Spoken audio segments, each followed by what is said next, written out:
Hi there, eToro. It is Tuesday. I didn't do my update yesterday. Sorry, I was traveling for business, but it is what it is. So let's take a look at what moved the market last week. All right, looking at the stats, I mentioned last week that there was a little bug in the charting, so I can't add myself to this chart at the moment. I've spoken to eToro. They replied very quickly and said that they are working on the bug. But for now, I will just have to tell you the stats. So if you had invested in the S&P 500 1 year ago, which was in this dip, you would have a return of 32%. And if you'd copied me at the same time, you would have a return of 42%. So it's looking as though September is a bit of a pause month for the S&P 500 and the NASDAQ. But nothing like we saw last year when we saw the S&P 500 give back, I think, 9% of its returns. So don't worry too much about the red that we're seeing so far this month. It's just normal.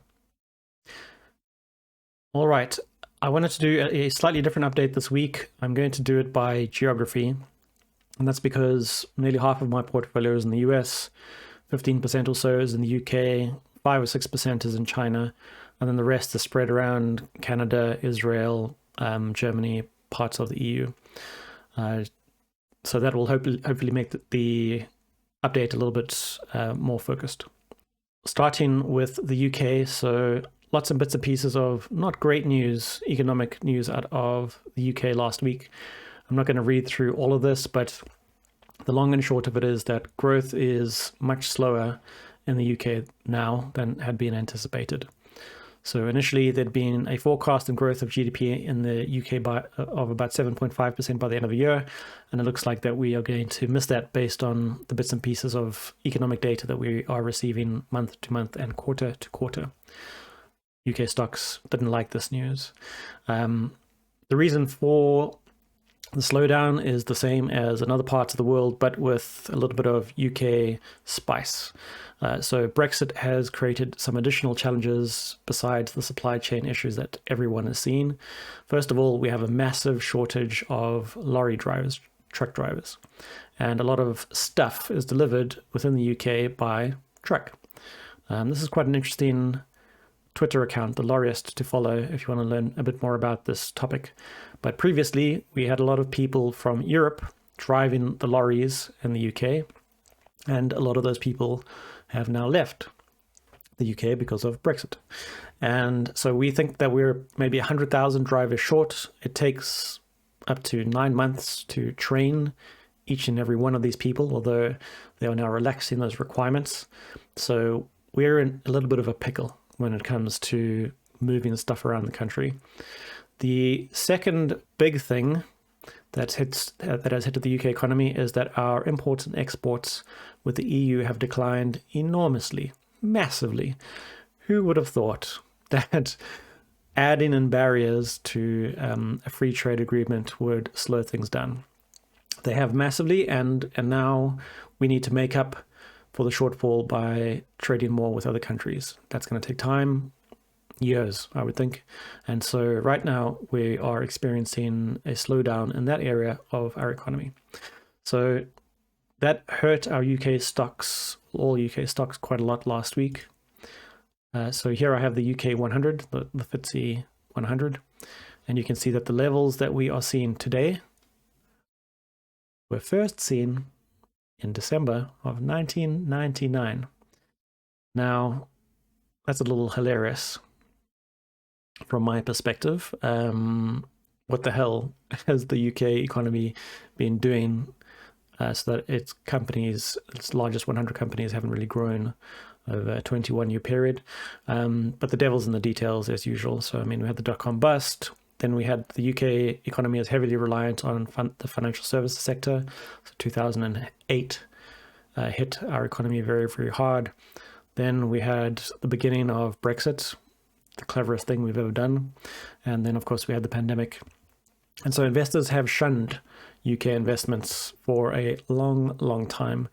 But I think that has created a lot of opportunity within our economy. And that's part of the reason that I've allocated a decent portion of our capital to UK companies. So over the past week, we've seen 2 UK companies in the big losers column. So EasyJet has dropped off quite a lot. And so last week, EasyJet said that they had rebuffed an acquirer. It seems that it was Wizz Air. Wizz Air said, we will buy you for next to nothing. And EasyJet said, no, thank you. And they have also decided to raise $1.2 billion by issuing a lot of additional stock. And that means dilution. And they've also issued that stock at a discount. And the current share price dropped to get a little bit closer to that discounted price. By the way, if you look at your EasyJet positions, if you held them before this happened on Monday, and you look at the little funds column, you'll see that you have some refunds. And this is because when EasyJet made the rights issue, so the ability for current shareholders to buy stock at a discounted price, eToro sold those rights on your behalf, which is an option that you usually have. You can either exercise the rights or you can sell the rights, or you can do nothing. And so eToro sold the rights for you and has returned that money to you. So I will probably cycle my EasyJet positions quite soon because I've got a decent amount of cash in those positions to free up that cash. By cycle, I mean buy, sell, and then rebuy them to free up the cash that I have that's been held there as a refund. The other name that has dropped off has been ASOS, and this has been going on for the past month. I can't find anything that is concrete that tells me why the share price has been dropping like it has. It doesn't make sense based on the fundamentals of the business. If it's based on speculation, maybe it's because of the UK trucking and supply issues that I mentioned earlier. People are worried about the margins.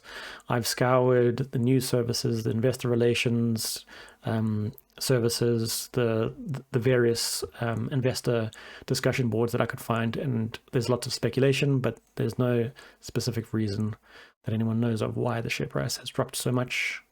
So we will have to wait for earnings, I guess, or an announcement. For each of these stock that have dropped so significantly over the past week, my price target for them over the next 12 to 24 months is roughly double where they are today.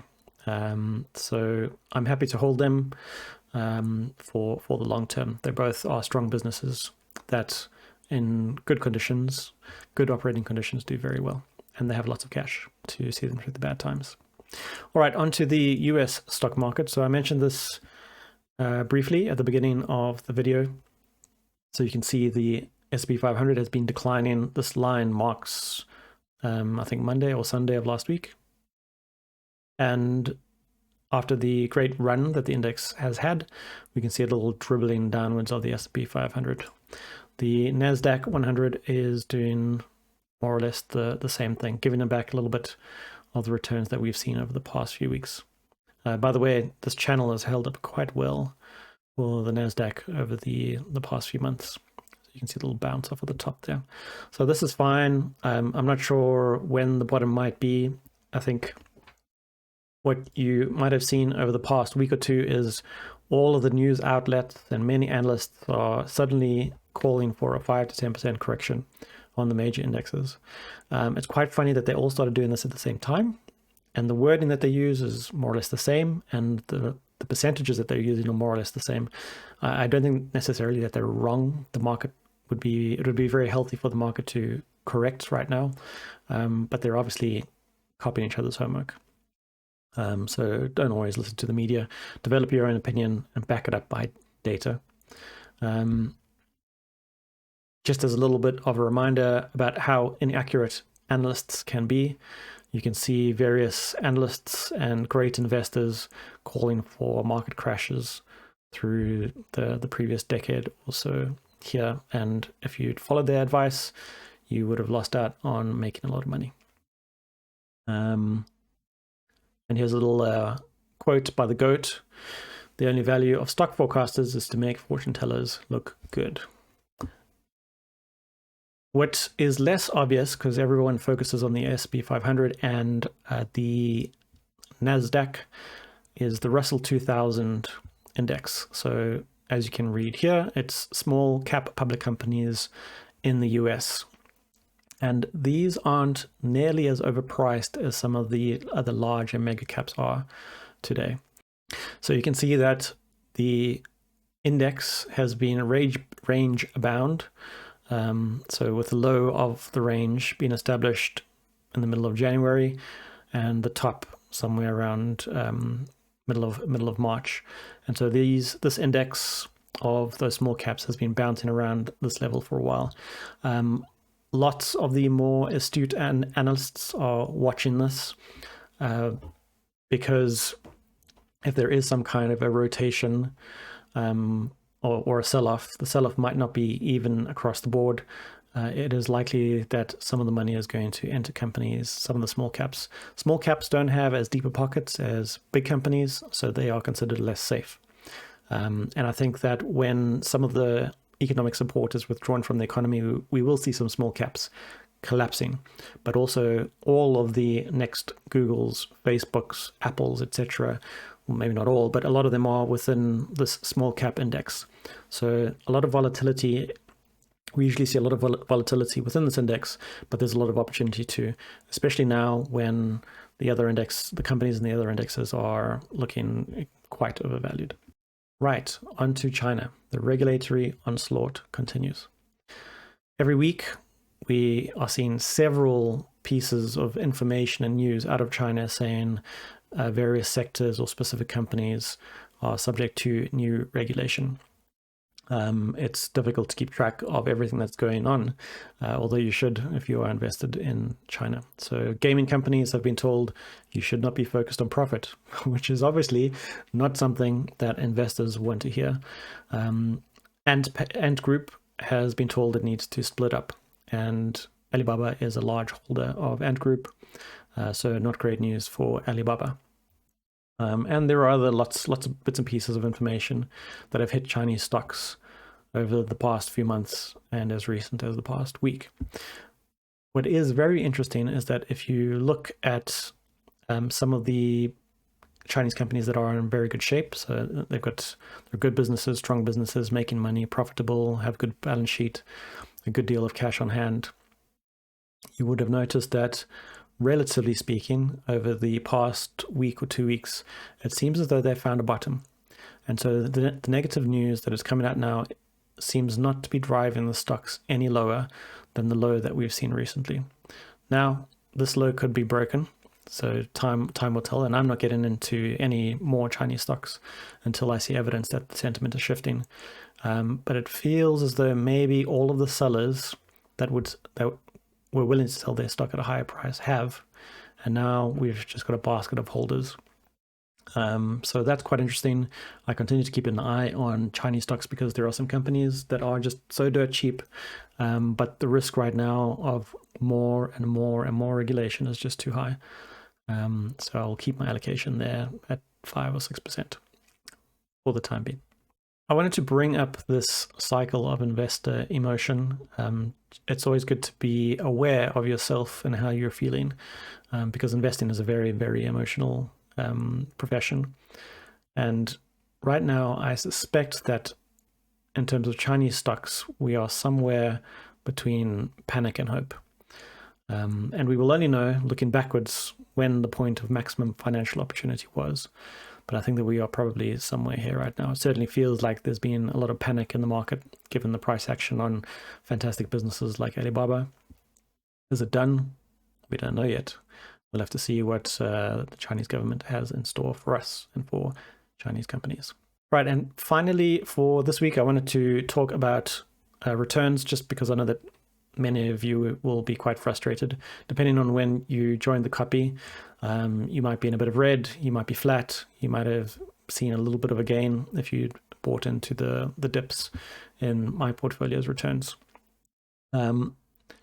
So I understand the frustration, but if I know that you don't have access to these numbers, but there's part of the portfolio that has been performing quite well. And that means that I have been able to take a decent amount of profit over the last 6 months. And the profits that I've taken then form a base for investing in other companies to try and compound those returns. Unfortunately, there have been areas of the portfolio that have been a drag on the returns. So instead of seeing a 6% return over that period, we're more or less flat, I think. Now, some of the strategies have changed. So investing in China, I cut back my investment by half because the risk there is just much higher than it was at the point where I developed the strategy. Whereas other areas like the UK economy or solar stocks, I think those strategies are still sound, but they've just been delayed by, macroeconomic happenings or the coronavirus. So it's frustrating. I'm sorry about that, but that is the nature of investing sometimes. I did create a video some time ago. It's frozen with me pulling a funny face. So frequently asked questions, why aren't you beating the market, buddy? And in this video, I explain my strategy and how over the long term, I make market beating returns. So despite the portfolio being flat, slightly red or slightly green over the recent months, my returns on eToro over the past 6 years are still upwards of 630%. So investing isn't easy. Well, it's easy while you're making money. It isn't easy otherwise. And that's why we need some patience. And I explained some of this in this video, and I'll share the link in the post for this video that I'm making. All right, so in the week coming, we are already in Tuesday, so some of this economic data has been published. I'm not going to go through that now, and I'll probably go through it when I make my video next week. The market is very sensitive to economic data at the moment.